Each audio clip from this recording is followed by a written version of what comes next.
Consider it pushed. The magic button has been pushed. Welcome to the Film Board, everybody. We have gathered the most of the usual gang of thugs to talk about The Hobbit, an unexpected something. In today's Film Board, I am Pete Wright. We've got Andy Nelson. Howdy do. We've got Steve Sarmento. Good afternoon. And Chad Stoops, who is hopefully eating. I can't reach my sandwich right now.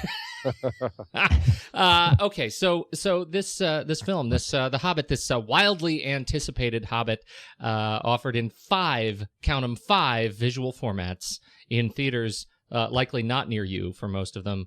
How do we want to start this shindig? Who wants to kick it off? Who saw it? How? I would be very interested. Yeah. Let's do that. Oh, yeah. Can I just start off really quick, Pete? Just really quick. I promise 2 seconds here, but just a shout out to all the families in Connecticut because it was such a sad thing. I heard that like 2 days ago, and I didn't mean to bring down the damper. We were all like living it, but it just hit me. I was like, man, just all those families that are suffering right now with their kids and the loss over there. So I just wanted to say that, in our thoughts and prayers, if you are listening all the way over there in Connecticut, if not, and you know someone over there, just wanted you to know that it was a sad event. It was a sad event, and our thoughts and family are with the families and the teachers. Oh my God, the teachers. Yes, and we just talked about it recently. And I was just, it was horrible. But anyway, all right. I had to get that off my chest, but cool. Anyway, go on, Pete. Go on. No. How did we actually see this film? To Steve's. How did you guys see it? Did you guys still see it like proper 48 frames per second in the 3D? I saw it 3D HFR, which was the non-IMAX, non-2D version. So so going up from there, we have 2D, which is 2D 24 frames per second, right? Yes. Up from there, we have 3D, real 3D, which is 24 frames per second in the branded real 3D version. Up from there, we have HFR 3D, non-IMAX, right? Right. And then we have IMAX 3D. What did I miss? I missed one. That's only 4. Did you do IMAX HFR? IMAX. Okay, that's right. So there's IMAX 3D and IMAX HFR 3D. And what's the difference between that? Isn't that the 40? Is that the 40? HFR is 48 frames per second. If it's not HFR, it's the regular 24 frames per second, which is what we're all normally watching in movie theaters. Maybe that's how I saw it. I don't know. Did you see it in 3D? I did see it in 3D. Okay, so you saw it in 3D, but do you remember the real D 3D, or was it a different? Did you go to an IMAX? I thought so. If it was in real D 3D, then it probably was just regular 3D. Right. Is that what you're saying? Well, you would know if you were seeing it in an IMAX because it's in an IMAX theater. It's a big high seats and everything. Okay, so the only way you can see it is what you're saying. The only way you can see it in the 48 frames per second is this IMAX. No. Oh dear. No, Chad, you're not listening. I'm sorry. We just went through 5 of them. We did. We went through 5 of them. That is true. And you're not listening. Now that is actually sort of underscores the biggest frustration I think about seeing this film. The way Peter Jackson sort of intended it was shot and intended to be released in IMAX HFR 3D. That's kind of the premier viewing experience. And anything less than that is, it doesn't fit # Peter Jackson's ego. Just because you said that, I'm going to go and watch all the formats right now. Wiener. And all 15 hours later. So Chad, I'm going to assume you saw that in the real 3D. I think that's how I saw it. All but however, I do want to mention the way I saw it was probably not how you guys saw it.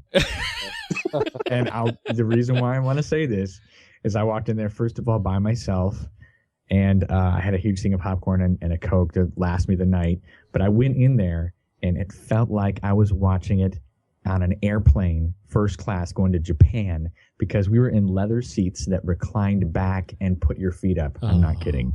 It was awesome. My feet were up. Everybody had their feet up. You had this and there were brand new leather seats. You could smell the leather in the air. I hear actually Steve saw it that way, but actually people were there to rub his feet. So did you get that? Oh, jeez, come on, really, No? Steve? No. You gotta All right. Back on track. So anyway, it was amazing.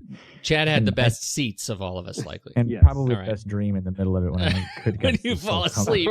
Took a little nap. All right, Steve, how did you see it? I saw it in the 3D HFR in a theater with very sticky floors. All right, Nice. excellent. So Steve had the worst floors. Andy, Yes. you and Mike saw it how? We saw Same thing? 3D HFR, and right. it was a pretty clean theater, but we didn't get to recline. All right. And I saw it the IMAX HFR 3D. Okay. And now What'd you get? I got, what do you mean? I saw IMAX HFR 3D. I saw the premiere. Remember, this was the one where there are only 19 theaters in the country. I don't know what Portland, Oregon is doing with a theater like this, but we have one, and I saw it. I took my... No, but did you get any goodies? Did you get like something delivered to you? Pizza? Anything at your theater? No, I got a nosebleed because the seats were so high. But otherwise it was good. No, it was fine. It was fine. Now, what's your overall impression? Now, so we had nobody who saw the movie in 2D, and that's the thing I'm most interested in. I feel like I need a palate cleanser. What's your impression of the film as you saw it? After seeing the HFR 3D, I really want to go watch it in 2D because I was so distracted by the fast motion silent film look that was going on with 48 frames per second. I had a really hard time adjusting to the film, and once I finally adjusted, all of a sudden something would happen again where it was like watching Mac Sennett waddling down the street really fast. Yeah, and it was really difficult for me. So I want to go see it in 2D just to kind of really watch it and actually just pay attention to the movie. That was my impression too. And did you have the same experience where like it'd be cranking along just fine? Like you'd see people who were like characters would be talking to each other and everything would be fine. And it's almost if as soon as some sort of CG element was introduced, it got all fast and wonky. Like it's as soon as something was not real on the screen, which was a lot of the film, it just got crazy. I noticed it all the time. Like right from the first shot, when I saw Bilbo walking down the hall, it looked like Charlie Chaplin. Like he was walking so fast. And when he dipped his pen in his ink, it was super speed. I felt like I was watching the movie on crack. Yeah, I had like a really hard time with it. To me, it was like it kept speeding up and slowing down to me. Like I just couldn't perceive it at normal speed. It's like he would write real fast and then he would slow down and write real slow. Yeah. Maybe my eyes are really bad. I didn't have that much trouble adjusting to it. In the scenes that would be outside under natural sunlight, things looked, a little different. But to me, it looks like, and I don't have a Blu-ray player. So when I see things like I'm in Costco and I see they've got like Brave on the Blu-ray, it has that sort of hyper real, video-ish quality to it. And there were just a few scenes where I sort of had to step back for a second because in the natural lighting, some of the whites looked kind of brighter and things just sort of looked a little bit different, but it wasn't anything that took me out of it that much. And in any of the scenes that were indoors in the candlelight or whatever, it didn't really bother me that much. I'd say the first 20 minutes, it took a little while for me to get used to it back and forth, but it wasn't anything that was jarring or disturbing to me. And the CGI didn't really stand out to me as either Harkins lied to me and I didn't see the HFR frame rate, or maybe there's an issue in how the projectionists are setting this up, because for me it wasn't that disturbing. In the friend that I went and saw it with, neither of us had any issues with the visuals on this one. Well, and I saw it at Harkins as well, and so it could be just the different theaters. And I've heard that from people. Some people are really having a hard time with the fast motion. And some people seem to adapt to it really well. And you're right. Maybe there is a trouble with this technology where people are like the projectionists are really having to get the system figured out. I don't know what it is. I just had a really hard time watching it. That was going to be my comment as well, Andy, that it feels like, at least in my experience, the color grading was terrible throughout. I mean, it was horrific. From one scene to the next was just terrible. The completely blown out highlights in the outdoor scenes, and nearly impossible to watch in the darks. I mean, it was just terrible. On top of, here it is. I took my daughter, 10-year-old daughter. I think her review probably is the most salient for me. This is a girl who loves fantasy, science fiction. She loves it. She loves getting scared. She loves kind of getting excited about this kind of stuff. She's, we're reading Lord of the Rings. We read The Hobbit. She's seen all the, we watch probably way too much stuff that I shouldn't show her, but I do, and she loves it. And she turns to me at the end of this movie, and I ask her, was it too scary? She says, no. Why did everything look so fake and terrible? Yeah. Right? Like, this is a girl who should be completely sold by these characters, by the Goblin King, and she said it looked like watching a video game. And that was exactly my impression. It looked like watching the Assassin's Creed trailer in HD. I mean, there was nothing like they made it so clear and so crisp that it actually removes this layer of perceptive trickery that actually reminds you this is actually a movie, right? Well, and that's something that I read, how people had said I don't know if it's the way they light it to capture the 48 frames per second, or if they even have to light it differently. But what we end up seeing is something that almost has much more of a kind of a masterpiece theater, almost like the set is a little overlit, and it just all kind of looks like a set sort of feel to it all the way through. It looked like the BBC. That's what it looked like to me. It was BBC HD, like Sherlock. Yeah. Well, can I mention how perfect my viewing was? Yeah. Please do. No, you know, so you saw the real The 3D experience was amazing. 24 yeah. frames. You saw it regular 24. Yeah. So what did you think of it? You actually probably got to enjoy the movie. I did. None of these things are coming up for me. So sorry for you guys. Wow. And you paid extra money for that, didn't you? I'm sorry. That is the truth. I feel totally Wow. taken. So You what did, did didn't you? what did you think of it? How did it look? Amazing. I thought it was incredible. I think you guys should go and see it again at a slower speed. I didn't get to see like what you guys saw. My roommate actually went and saw that one. I had a free ticket to go to a certain theater, and so I thought I was going to go see it like that. And when I was watching, I was like, oh, okay, maybe this is it. It seems like any other movie, but it was great. I really enjoyed it. It was I don't know if are you guys still on the topic? I didn't want to like move topics before we were done. You want to talk substance? Expunging. Well, expunging. Are we done expunging? I can just say that it was clear and fun, and it was watcher friendly for me. Wasn't at all like the things you're talking about, like the speeding up and slowing down. It wasn't anything like that. If in anything, I thought it was weird with some of the CGI. That was about it. Like they did a scene, which I don't know if you guys. How it was in your theater for this, if you guys noticed, but like it just seemed like sometimes it seemed a little painty. Like when the elves came in and didn't help out. Remember when they came in and didn't help out? Yeah, in the beginning? Right. Yeah, and they're all standing there, and I thought those were real people, but then I wasn't sure. It looked a little painty. It looked a little Avatar-y to me. And certain parts of it stood out like that to me. It just was too something. But for the most part, it wasn't what you were saying. I'd recommend for you guys and for anybody listening to actually see it as well in, regular 3D. That was really fun to watch, I felt.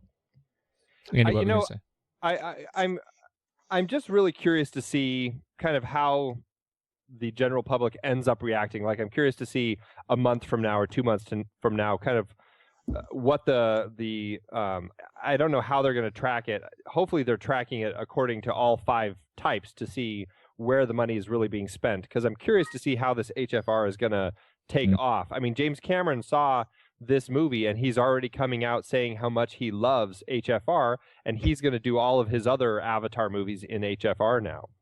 Oh dear. So I'm very curious where this is going to go, because after watching this, I feel unless I read some reviews where people are saying, wow, they had really messed it up during the first Hobbit movie, and now after seeing this, it's really much better, I may give it another try. But honestly, at this point, I'm almost just going back to 24 frames per second with everything from now on. Well, and that's an interesting point, and kind of my perspective too. Like I'll give the next HFR film a shot. Just because that's sort of who we are, and I I take part in the spectacle, but I certainly am not recommending it to friends and family, because for most of the people I truck with, they're not interested in the technology, they're interested in the story of the film. And I think in at least in my viewing experience, the number of times I had to take off those glasses just to rest, because it was so and just kind of close my eyes and listen, because it was so bad in so many places. I didn't enjoy it. I didn't enjoy the viewing experience. I think that got in the way of the film for me. It certainly got in the way of the film for me. Okay, Pete. So here's a quote from a reviewer. He says, and I quote, and it's from a guy named Ricky, I'm reading this right now. He says, one of the main reasons Peter Jackson chose to film in the high resolution 48 frames per second is because it is easier on the human eye when it comes to 3D. And yes, this was true. I didn't get nauseated even up close to the screen where I was. I guess he was sitting like three rows to the front. But he said that it was easier. Now, did you feel like, could you see how that would be possible for someone to think that way? Or was it just that you felt like it was your theater in particular? Or no, I don't know about it. I don't know about my theater. I mean, this is the sort of premier theater in Portland, and I've seen a bunch of other films on this. I mean, I saw the premiere of Dark Knight. I've seen a lot of films in this screen, and so I have no reason to believe that there was something wrong with the theater, maybe something wrong with the projection. Like Andy said, I mean, there's something about this being the learning curve for distributors too, like figuring out how to appropriately tune the theater for HFR. And I know, sort of HFR IMAX introduces additional complexity.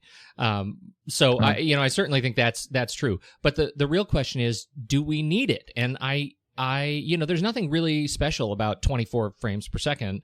I don't know, Andy, you probably know more about why we sort of, landed on 24p, but I always thought it was something about the speed of the film that would actually take sound back in the days of the early talkies. Is that right? Something like that. So I mean, we looked it up recently, but yeah, that sounds about right. Andy, go look it up. There's nothing. There's nothing particularly exciting about 24p other than that we've landed there, sort of. I mean, we've got there, and there's that certain expectation. So to me, at least in the duration, this is what Peter Jackson said early on when they did that first Comic-Con launch, and everybody said this is piece of junk. That first launch, he said people will get used to it. And right. You know what? I couldn't. I couldn't get used to it, and it made me really want to see the movie again in a format that I realized I could just. And I'm actually, there are a few movies that I really want to see in 3D, too. And this one was, he's already come out and started talking up a re-release of the Lord of the Rings trilogy special edition in 3D Blu-ray. And I'm not terribly excited about that. The original Bilbo. Then you're going to remove Ian Holm and. Yeah, right. Right. Do a George Lucas and say, right. Oh, remember that Bilbo that we had in the early one? No, we're going to replace him. Get Ian Holm out of there. We'll put the old Bilbo back in. Well, and he's always said how disappointed he was with how Gollum looked in the first film because they hadn't quite finished him. So that's another perfect example for him to go back in and replace the Gollum. Yeah. Well, and okay, so we should start talking about the film itself because I know we all have opinions on that. Technology, we're kind of a mixed boat, but I'm gonna. I don't know. I feel like you guys. I need to see it again and sort of withhold judgment on some of these things. Yeah. So what do we think? What do we think of the movie? Well, who's read the book? I did. I've read the book. Oh yeah, I've read the book. Okay. It's been a while, but I've read it. Yeah. Okay, so we've all read the book. I felt they captured the world very well, along with the less serious tones that the Lord of the Rings trilogy had, and it definitely had more of that. I don't want to call it a childish sense that The Hobbit, the book, had, but it was definitely more, it had kind of a more youthful spirit, I guess. It just felt like a less serious book. And the movie felt less serious than the Lord of the Rings trilogy did. Say it, Andy. You know it. I think you're going to say it. And maybe you're not. Maybe I was the only person that felt this way, but it felt a lot like Time Bandits in some parts. Except they weren't going through time, but I was like that all these dwarves and they got a map and they're fun to watch. That's what this is. This is actually a remake of Time Bandit. Nobody saw that coming. I was really waiting for you to say that, Andy. I completely forgot that you had mentioned that to me. Yeah, I didn't even think about that actually, so I guess I didn't feel it really. Oh, you didn't feel it deeply? I guess didn't. No. Wow. See it in regular 24 frames and you'll see. then I'll see it. Oh, I get it now. It'll jump out at you. Well, I think, yeah, I mean, I agree with Andy. I think the issue is that it's because there's far fewer human characters and we don't have this large, overwhelming sense of dread of evil that's sort of surrounded the land, that's like the end of the world stakes in Lord of the Ring, whereas this is just, we're going on a fun adventure and we encounter these great characters. We've got these trolls, we've got the Goblin King, we've got these really fantastical creatures. And when you look at Lord of the Rings, it's, you've got a lot of humans doing things. The creatures they encounter, like the cave troll, they're not really engaged in dialogue. It's just kill or be killed. Whereas this was sort of a fun adventure, and there's interactions with these different creatures. And to me, it was that fun, that what I remember reading The Hobbit of, wow, this is this fun adventure and these wacky things happen and these interesting creatures. And that's what I got out of it. I was really excited to see it had that somewhat lighter tone. And I think that part of that is because the world that it's set in isn't dealing with, this ultimate evil set out to annihilate everything. It's, well, yeah, the dwarves are going on this adventure and, but we can have fun with that. Yeah. I had a lot of fun with the movie, and you do have to kind of just not take it as seriously, I guess. But it was light. The characters were enjoyable. I was intrigued by all the additions to it, and I can't 100% clarify which ones were additions and which ones I had just forgotten from the book. But on the whole, I found it an enjoyable experience. Oh, yeah. Definitely. I really enjoyed the juxtaposition between Martin Freeman's character, Bilbo, and everybody else, because he was, it was so great that he was this very kind of, humble little hobbit guy. And even when he went on the adventures, it wasn't, like, I guess that point that stands out to me was, or a couple points when everybody was really dramatically like, oh, he can't do anything, and oh, he can't do this, or yes, you saved the day. And he's like, no, I'm not a hero. And it just took us out of it for a minute to see his way, his world. And it was totally different. And I thought that was great because it's not so, it took that, it's the temptation to have the Hollywood feel to it. Like, oh, yes, this, insignificant character can be the hero. And he was, but it was great to see us really drawn into how he felt about it, which is like, no, I'm not. I'm just a hobbit who just wants to help you guys have homes. And I thought that was really kind of cool. So that was his point of view was totally different from these other characters. And I don't know if I remember getting that necessarily from The Hobbit. Now it's all kind of sort of coming back to me, but that was one of the things I really enjoyed about it was that kind of like, two different worlds coming together like that and still maintaining the integrity of that throughout the film. I thought that was excellent. Wow, I feel totally alone. Oh, I do. I feel totally alone. So as it happens, when I saw the movie on Friday, that day was Read in Your Pajamas Day at my kid's school, and so I go every year and I read the book of the book of whatever to my daughter's class. And I, because we're celebrating the Hobbit release, I read the Hobbit, and we got through the first couple chapters, and it was, I hadn't read it in probably a year and a half, 2 years, and I just it brought me back to this sort of sweetness that is the Hobbit, this sweet sort of gentleness that is the Hobbit. And when you guys say it's lighter than Lord of the Rings, it certainly is. It's much lighter. It was written first, told first as a bedtime story. It just has that sort of gentle approach to the arc of the tale and of introducing Bilbo and of kind of the ring, which has no additional weight to it other than it is. It makes him invisible, which is great, and right. That's the tool of the thing. And so going into this, I mean, I remember being really excited when I heard Peter Jackson was going to come back and do The Hobbit, and then he said, "You know what? We're going to do it in 2 movies." And I thought, "Oh, this doesn't bode well." And when he came out and said 3 movies, I thought, "Okay, this is all." This is all ego. I'm just not as excited about this. I don't know. This movie is way too sort of intimate to make 3 gigantic films out of it. And I feel like I sort of have proven myself right in seeing this movie. I feel like he has injected Lord of the Rings darkness into this film and forced this sort of heavy-handed weight to it in order to somehow match this universe that he has created, when J.R.R. Tolkien really did enough to create this universe himself. I feel like it was incredibly clumsy getting into it. Having the conversation with old Bilbo and Frodo at the beginning, I thought was just ridiculous. And when we already have that. Like, we already got that in the book. The material was already there, and so I was. And in the first film. And in the first film, exactly. Right, like, yeah. It was just plain clumsy. To me, I had a real hard time getting into it.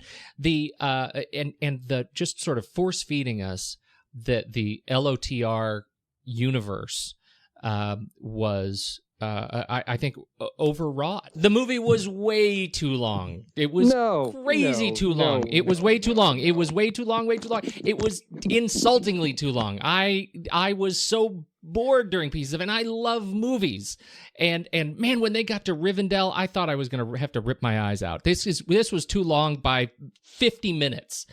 And I think it does so again at disrespect to the original material. I think he just really is sucking the spirit out of the book, out of The Hobbit. And the Hobbit is a tough book to suck the spirit out of because it's a book that is cherished by a lot of people. And I think he's trying to jam this, like I said, he's trying to jam it into this universe that he's created and with Lord of the Rings.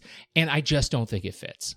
I'll give you Rivendell. I mean, seeing Christopher Lee as Saruman again was. I was excited by that. Was it necessary? No. And I agree. He's trying to sort of give you the global sort of context of, this is the story that's sort of leading up to the rise of Sauron and everything. And it's this sort of, giving it all those, connections that, yes, aren't there in the novel.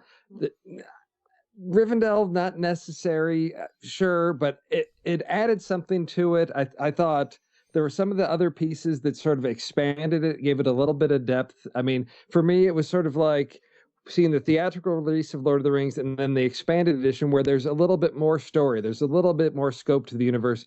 And that he just started with that. He started with the broader scope to the story. And there's some pieces that maybe I could do without, but for me, it didn't become a distraction. It didn't affect pacing so much that I found myself bored or just like, come on, let's go with it. I let myself get lost in the story and let him take me on the journey with him, and I had a great time. And I did too. And Pete, to your point, actually to both of your points, I really did have a good time. I can totally see where you're coming from though, Pete, because I did feel, I could feel it. I was like, wow, this has a lot of stuff in it that doesn't seem to pertain to the Hobbit story quite so much. But I did find it really interesting. But I find myself wondering if Peter Jackson and the distributors would have been better served if they did make a shorter version that was maybe 2 hours instead of 3 hours. And then this 3-hour version was the extended edition that he ends up releasing on DVD down the road, so that everybody can still they can kind of pick and choose. Well, I just definitely prefer this shorter version, or they can say, oh, I really like that extra, the filling out of it a little bit. I think I'll pick up the 3-hour version. They're going to shorten it for DVD release, so I certainly hope that he doesn't make a 4-hour version for DVD. Yeah, exactly. And suddenly we end up with The Hobbit, this intimate little 300-page book being a 12-hour epic film. As he tries to fit every one of the appendices and the Silmarillion. Exactly. And that Tolkien did. And the script of this, I have to imagine when he handed the script to these people, he said, here's the book, just read it. And we'll film you just reading every single word. That's I just felt like this like it just got lost in adaptation. Well, there's stuff in there, right, Pete? That, I mean, from my understand is that it wasn't in the book, and so it was stuff that was sort of like what he wanted to put in the Lord of the Rings, but didn't get to. Well, yeah, and Andy brought up the Silmarillion. If you haven't tried to digest some of the Silmarillion, it was Tolkien's sort of journal about the universe, and it was released as a book, and it's a horrible material. If you want to enjoy the story, then wow, don't ever read that, because talk about looking in the sausage factory. But it is interesting just how much material sort of gets used as research and sort of informs the Hobbit. It makes it a much more complex tale that we have, particularly that we have to look forward to in the second and now third film. Part of the thing that's so frustrating is I feel like, oh man, why do we tune into The Hobbit? The Hobbit is this story about the dwarves getting the gold back from a dragon.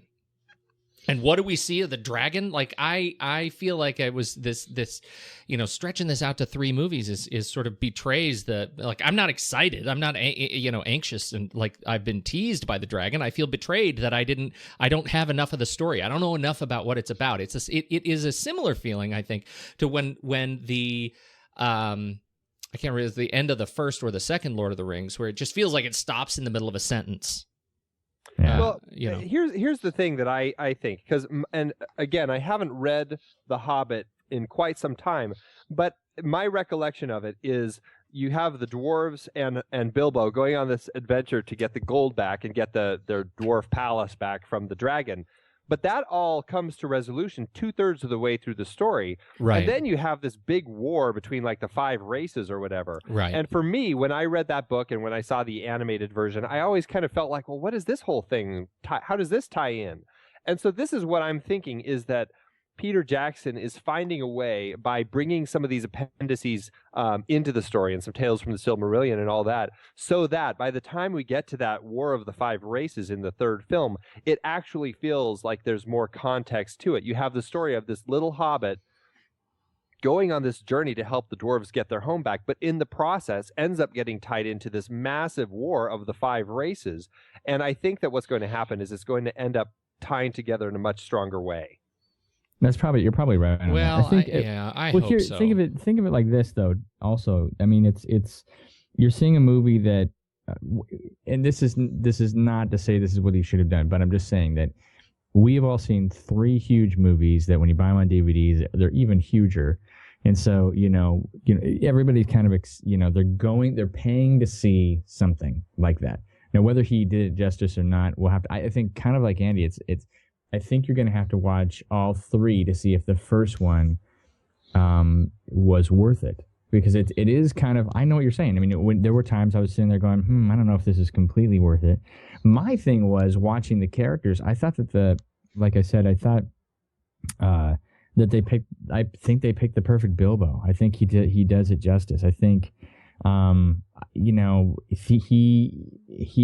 encapsulates this guy that I'm curious to see what happens with him, because I really got a good feeling of who he was as this guy, this hobbit, of who he was. Now, and the other characters, they're kind of fun to watch too. I honestly felt like I was watching Time Bandits, but I love Time Bandits, and so when I was watching, I thought these are a bunch of funny little dwarves going on their journey. I can't quite remember The Hobbit enough to be able to go, this is the part, and I do vaguely remember the gold and the dragon, but I think, we could have seen a shorter version, but if we had seen a shorter version and he's trying to establish this, one, play favors with the people that have already seen these 3 huge movies and wanting to go into this world deeper. He's trying to edify those people. But then at the same time, I think if he is setting it up, then this was good to make it like that. So you're kind of getting a broader, there's not so much going on. It's mostly these broad things of these characters. Like, is it Saruman? Who's the guy? Saruman. Sauron or Saruman? Saruman is the white wizard. Sauron is the... Sauron. Oh, okay, Sauron's the guy that's going to be... Well, I'm not going to say anything, right? If you haven't seen it. Okay. He's the guy that's...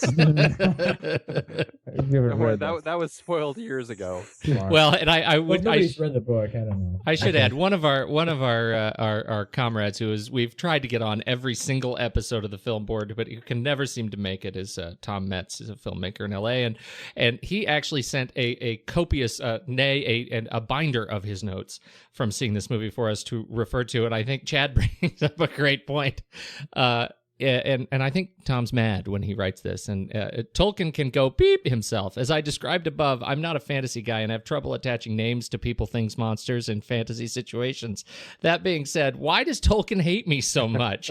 It's all fake nonsense, so he can use any made-up name he can think of. Instead, in the Lord of the Rings series, he has 2 big bad guys named, and I don't know how to spell any of these, Sauron and Saruman. What? So alike. How am I supposed to tell them apart? That's like naming 2 characters Fred and Phread. Fred. It's your world, Tolkien. Go wild. And I think I think he's getting to an interesting point. He says, I ran into some of the same trouble in The Hobbit, where there are characters named Thorn and Thurn and Bing Bong and Fing Fong. I think this might be more of a statement on me than Tolkien now that I think about it.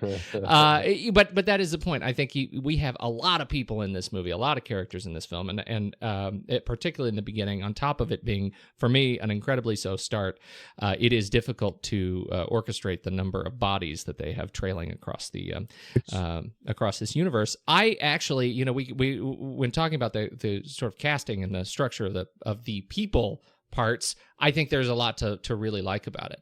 I think Martin Freeman makes a terrific Hobbit. I enjoy him a lot. Once you get past the clumsiness of his introduction in the beginning, I just like him a lot, and maybe because he's earned a lot of sort of character credibility for me in other things that I'm a fan of him in. But I think he did a great job. Of course, Ian McKellen, again, after the opening, I think he executes himself well. I like him a lot. Where do you stand on the main characters and the dwarves?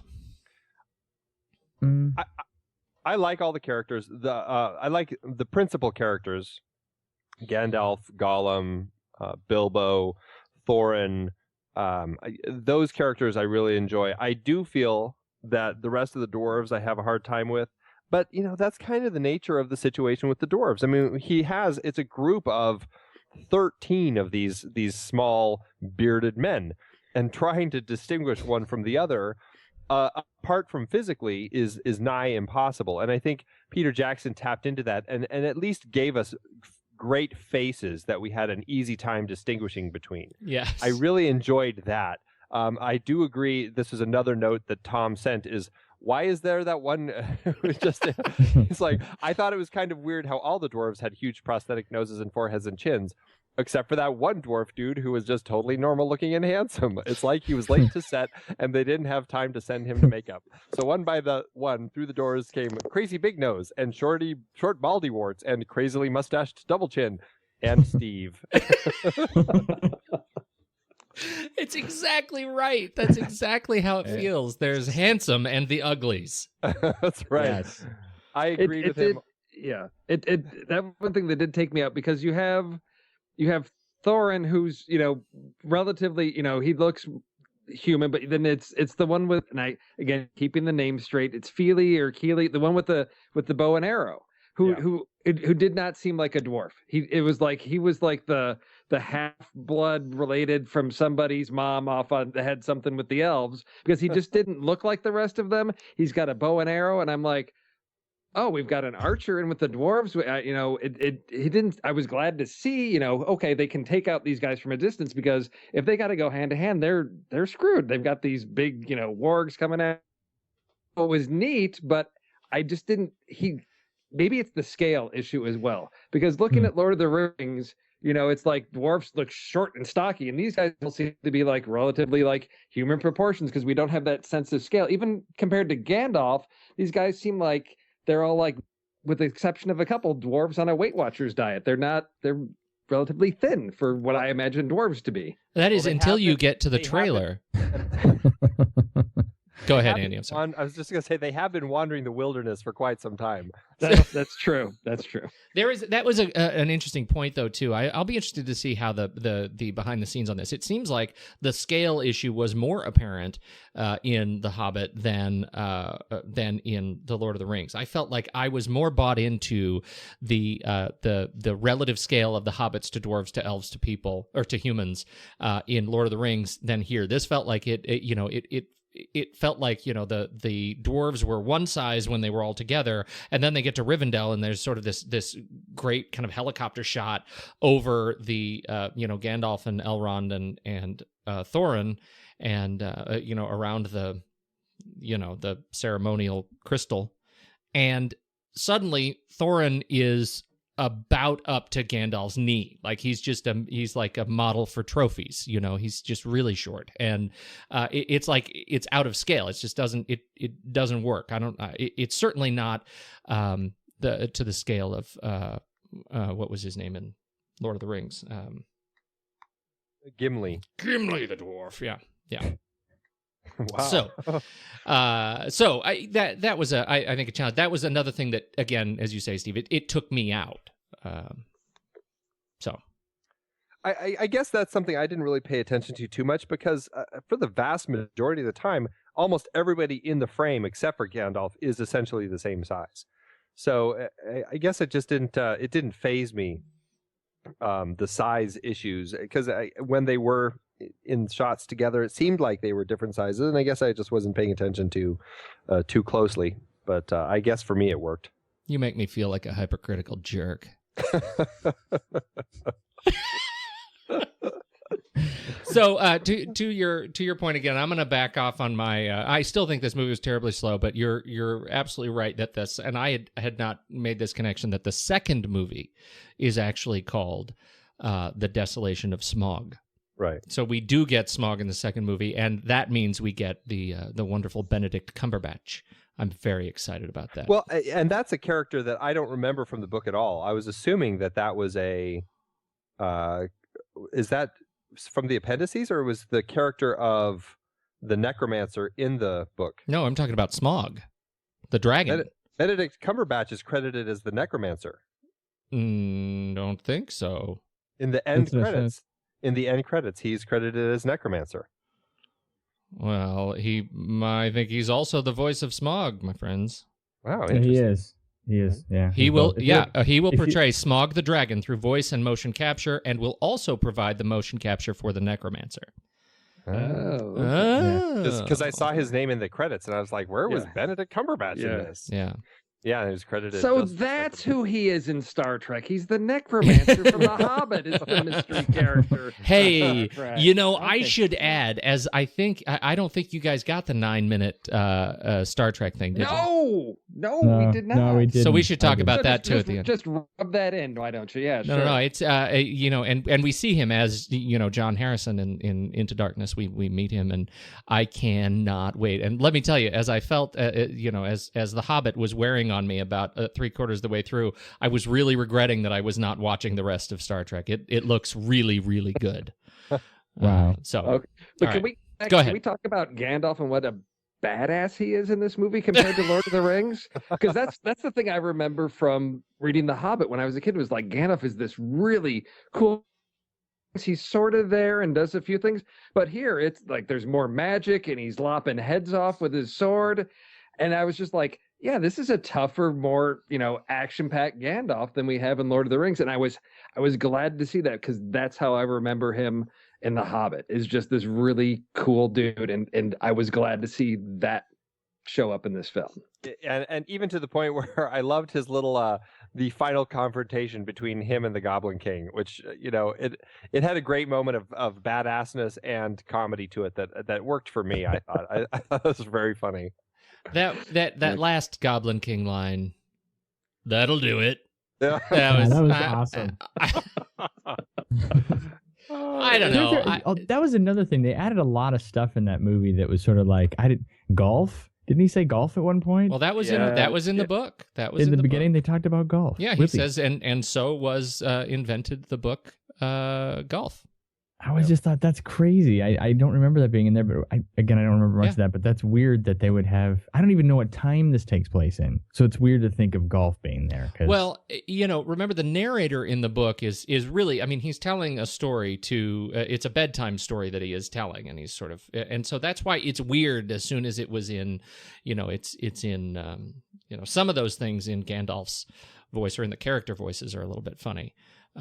Because you can kind of get the feeling, like I know that I do that too when I tell stories to my kids that I'm not reading, so you just sort of make things up, and that's how the catalytic converter was invented, and it's like it sort of doesn't fit. So The Hobbit is really Time Bandits plus the Princess Bride. That's exactly what it is. Yes. And at the very end, when we cut back to the old Bilbo talking to Frodo, he'll say, "As you wish," as he walks out of the room with his hairy feet.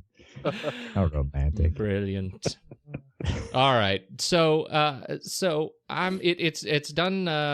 So we like it overall, right? Oh, we got to talk about Gollum. Can we talk about Gollum? Yeah, we got to talk. That was brilliant. And then I want brilliant. to talk about one other character. Yeah. All right. He was So brilliant. Andy Serkis, I think is as much as I think people talk about Andy Serkis, he's like the most under-recognized actor. At work. I mean, I just think his. I don't know, Chad. Maybe you're certainly more equipped to talk about. Oh my gosh, the guy was. The amazing thing about Andy Serkis is he's. When you talk about someone being like a triple threat, the guy is that times 3. The guy can do physically. I mean, very rarely when you see somebody when they see a character doing something physically. Like he's an alcoholic. Usually they say like somebody who's portraying an alcoholic or someone who's drunk. You don't want to play alcohol. You don't want to play drunk. You want to play the person trying not to be drunk, and that's more. It's the most effective drunk you'll ever see because anybody can be that. Andy Serkis, in the same respect, he is beautiful. It's like watching an orchestra inside a man. I mean, he has fine-tuned.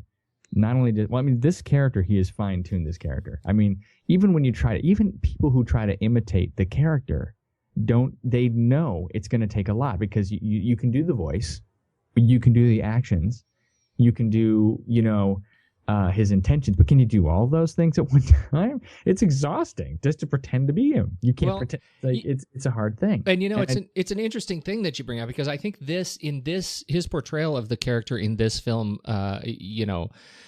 in so much of a way that The Hobbit was sort of written and conceived before Lord of the Rings, he actually has taken the character that he portrayed in the Lord of the Rings trilogy and made it something even more. He sort of spins off that kind of multiple personality disorder, and he spins off that sort of aggression, and he does it and that sort of emotional connection between the two sides of Gollum in a way that I found really easy to make an emotional connection with. I think it was for me it was the strongest sequence of the film, and from what I understand, that was the very first thing shot on this film was the 3-4 days shooting the cave scene between Martin Freeman and Andy Serkis.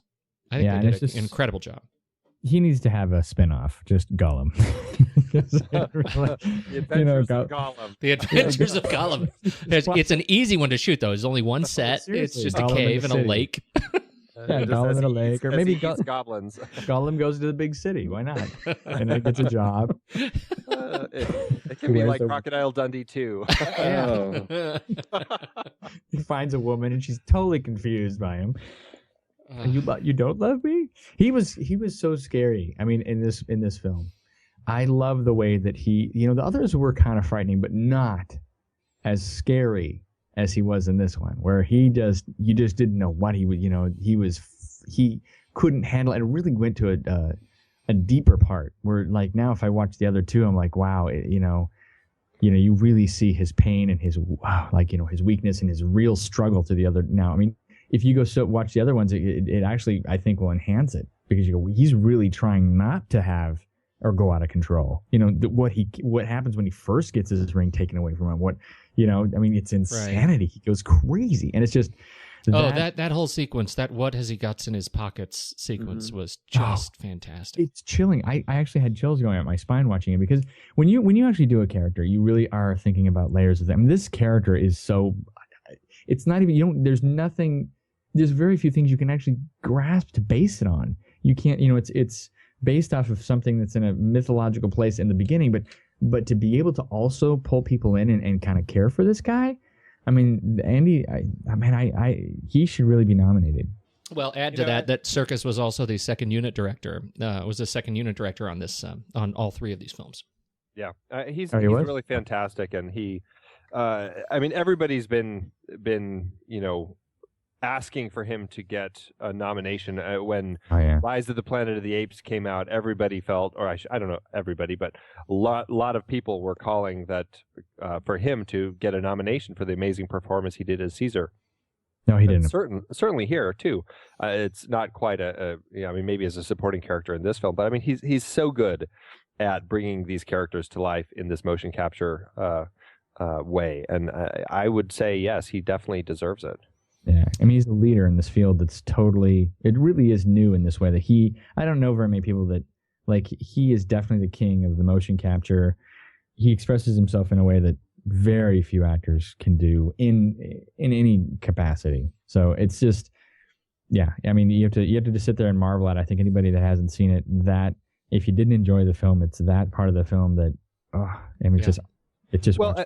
And I felt they captured, like they made him so real in this film. Like I could have sworn that it was a really emaciated person acting on screen. It was so flawless, which I find so strange because I felt, changing the subject a little bit, but I felt that the CG work that they did on Azog the Defiler was so bad. I felt every time I saw him, he looked like just a CG creature, surrounded by a bunch of fantastically made-up people dressed as the rest of the orcs. Why could they not have dressed this guy up like the great white orc or whatever, or the pale orc or whatever he's called? He was so hard for me to watch. I was so surprised by that because they did such a good job with Gollum. And then this guy, I just thought was just flawed every time I saw him. Andy, I am so glad to hear you say that. I feel like you and I finally, for the love of everything, we agree on something here. I thought that was terrible. And, this got me thinking to something we talked about a year ago, which was in related to writing. When you have, you can tell as you're watching a movie, the characters that the writer and the director loved, that they fell in love with, and they have more fun with them and they treat them with greater respect. Even the antagonist characters, the evil characters, you can feel like they're having fun with them. And I got that exact feeling watching this movie that the digital artists who were working on Gollum really were in love with this character, and you could tell that they were treating it with just such great respect, and I felt like they just didn't really love the great white orc. I mean, I think that they just kind of it was a weird kind of thing to throw away too, because it's like at the same time they were trying to set up these sequences as the sort of the big battle between the dwarves and the orcs in this sequence, and it just fell flat. Yeah. Oh yeah. What about Steve? Did he leave? He's usually quite vocal about this stuff. Come on. I'm here. I'm chalking that up to the fact that I think you guys, the HFR put a little cloud there, because I didn't have with his appearance and everything. I did not have issues. I agree that he adding a storyline to give a little bit more urgency to the quest and give them some other obstacles. But in terms of a villain, it's not like. Yeah, he just doesn't have that depth. It's like, okay, I lost my arm to Thorin. I'm going to go after him. And he's a really sort of flat villain that I'm just like, okay, he shows up when the story needs him to. And I was a little disappointed that there wasn't more to him. And maybe that's going to be developing over time. But as far as just, the CG work and everything, I didn't have any visual issues with this. It's more of the story. Because actually at that point, they escape out of the caves and everything. And I'm like, okay, great. And then, now the orcs show up on the hillside with them. I'm like, okay, it's going to be the cliffhanger. It's going to leave us hanging. No, we're going to have a big, long scene. I thought, okay, well, I'll go with it. And, okay, now we see a little bit more about, Bilbo, the courage shows up. I thought, okay, now I've got something interesting. That's what this whole scene was about, for Bilbo and Thorin to sort of, deal with each other and this respect to develop and this understanding. I just, thought, I could have done without that scene. I went along with it. It was a fun action scene. The eagles show up and okay. But again, everything with that orc, I feel like it's still sort of tacked on story that just doesn't feel integrated in there as well as I would have liked. But again, I'm being nitpicky because overall, I really did enjoy it. It's just one of those things where you're already probably at like 2.5 hours or 2 hours or so. And it's like, really, we're going to throw in another big sequence, Well, yeah. The thing I was more excited with the rabbit sled chase, which rabbit sled. It's just the whole circling around. I know. I'm one of 5 of the wisest creatures on the planet. No, he and eats my too many plan. Mushrooms. Mushrooms have gotten to him. And my favorite. I think maybe my favorite sequence was the last one at the end when Thorin looks at Bilbo and says, just when I thought you couldn't possibly be any dumber, you go and do something like this. And totally redeem yourself. Yeah, that was a great Jim Carrey moment there. God, I just wah, wah, wah, wah. So okay. So was it the White Orc that you wanted to talk about, Andy? Was that the other character on that your was list? The other character? Yeah, because I mean it's an interesting character in the world of this universe that Tolkien created, and I just don't understand why they would have made him look so less realistic than Gollum, who looked flawless to me. And it's just one of those things. I mean, I'm sure I'll get over it, but Are you sure? I don't know. You're not going to carry this one? I may. Okay, so final thoughts. Who wants to go ahead, Andy? This is just a funny note that that it holds true for both the Lord of the Rings trilogy and this book. And I feel like they answered it at some point in the books as I read them when they were talking about the great eagles. In the Lord of the Rings trilogy, somebody said, well, if they needed to drop this ring in the volcano, why didn't, at the very beginning, they just hop on the eagles and fly over the volcano and drop the ring in? It's like, yeah, that probably would have made it a lot easier.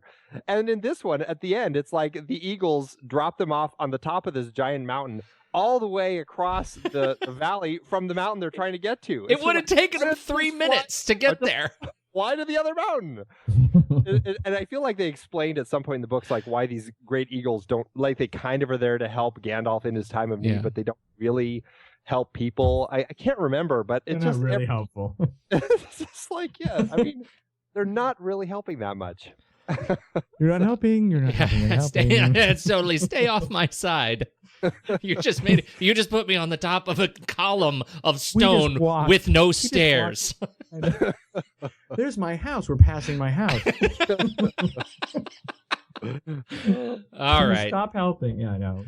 All right. So, Chad, final thoughts? My final thoughts. I think I agree with you, Pete, in some ways. I think it did seem a bit long. I honestly would wonder I want to know what you think of it after you see it in regular vision, 24 frames per second. I would love to talk to you then about that, because I don't know. I think that might make it feel less long for you. I hope so. I'm going to see the smell around version of it. Watch out, I hear those dwarves are pretty stinky. I don't know, there's so much to talk about this movie. I mean, there was that other wizard we really didn't get into, but for a second with all the rabbits. I mean, Radagast. That poop going down his face or whatever. Because of the bird he kept in his hat.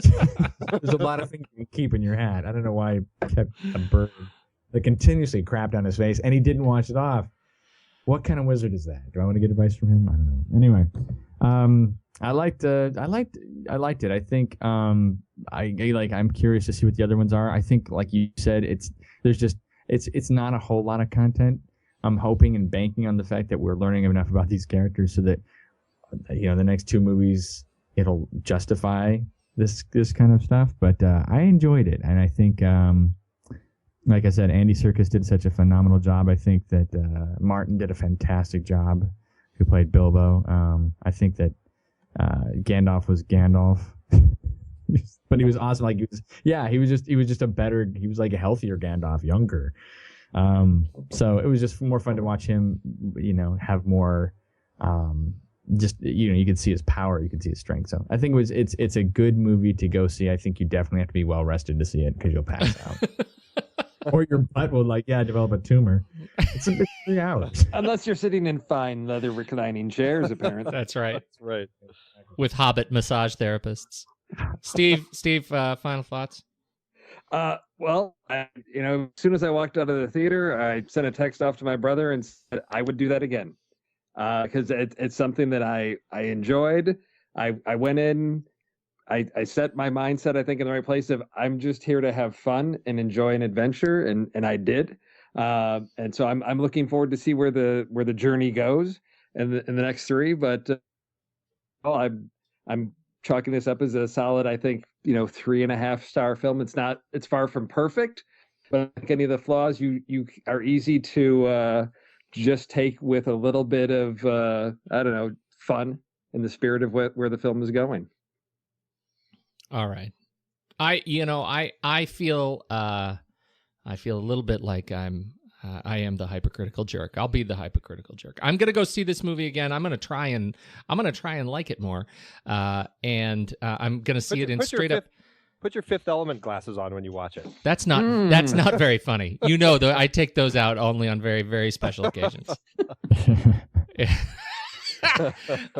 I will put the old Fifth Element glasses on, and I'll see this again. I think I am one of those. I don't like being the curmudgeon, kind of railing for how things were, but I'm one of those people that I really sort of cherish this sweet story of The Hobbit, and I feel like it it's a high jump, low ceiling kind of an experience for me. It definitely, my initial viewing was totally Prometheus. I was really looking forward to it, and it just didn't live up to what I wanted. It felt like an ego film, and it was working so hard to push the technological boundaries at the expense of I thought what could have been a much sweeter, kind of more intimate adventure.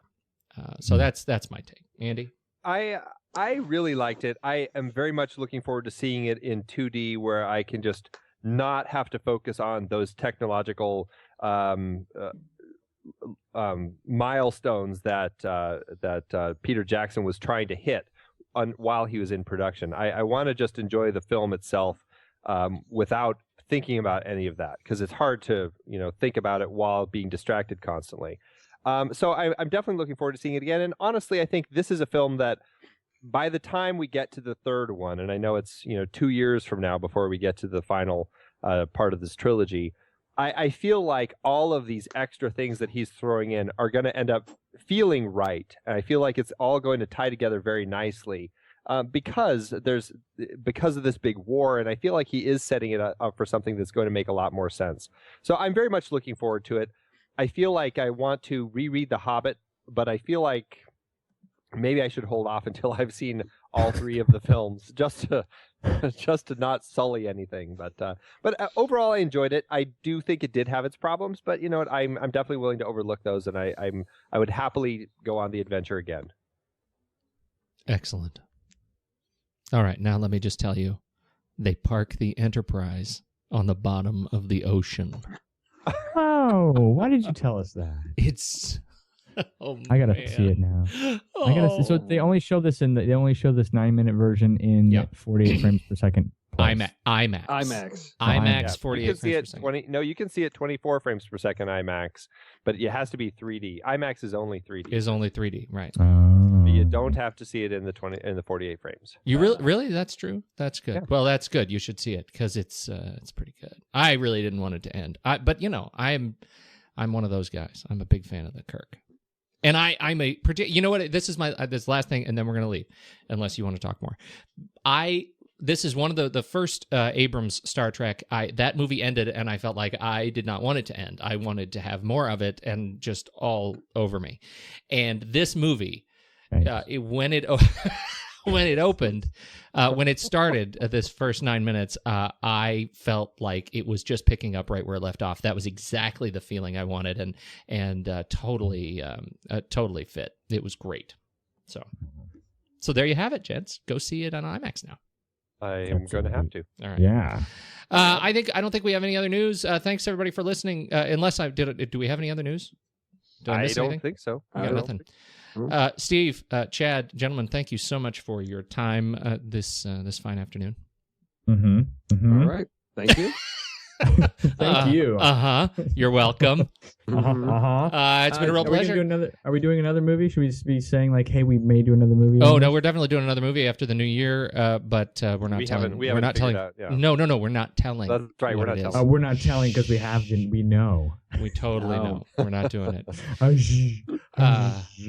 And so we look forward to that after the new year. Until then, have a fantastic holiday, people, and you can catch us on rashpixel.tv until further notice. And I think that's all. Everybody, go have a good holiday. Okay, we will. Thank you. Thank you. And good night.